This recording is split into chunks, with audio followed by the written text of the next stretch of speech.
தனியார் பூரா சாராய் விற்கிறவன், கஞ்சா விற்கிறவன், அபின் விற்கிறவன், சமூக விரோதி பூரா எல்லாம் டீம்டு யூனிவர்சிட்டி வச்சுருக்கான். அப்போது இந்த இளைஞர்களுக்காக ஒரு 50% தலித் இளைஞர்கள், 50% பொது சமூகம், இப்படி இருந்தால் அது எவ்வளவு புனிதமாக இருக்கும். இதை திருமாவளவனால் செய்ய முடியும். இதை தாண்டி விமர்சனம் செய்ய முடியாது. ஏன்னா ஒடுக்கப்பட்ட மக்களுக்கு தலைவனாக வருகிறவர்களே காலம் கொடுத்த கொடை. அப்போ அதை நம்மளை எதிரி விமர்சனம் பண்ணுறான், மேல் சாதி விமர்சனம் பண்ணுறான், சங்கி விமர்சனம் பண்ணுறான், நம்மளும் விமர்சனம் பண்ணால் நாமளும் அவர்களும் ஒரே மாதிரி தரமாக போயிடுவோம்.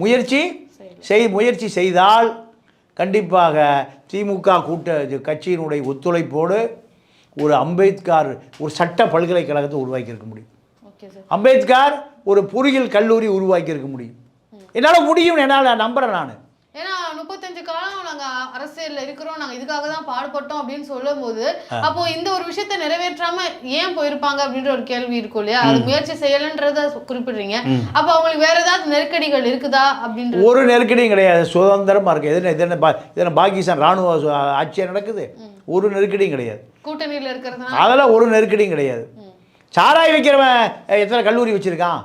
சாராய உடையார் தான் மெடிக்கல் காலேஜ், சாராய ஜேபிஆர் தான் பனிமலர் டீம்டு யூனிவர்சிட்டி வச்சுருக்காரு. எத்தனை யூனிவர்சிட்டி? ஏன் அந்த ஒடுக்கப்பட்ட மக்களுக்காக ஏன் வச்சுருக்க முடியாது? அது முயற்சி பண்ணலை.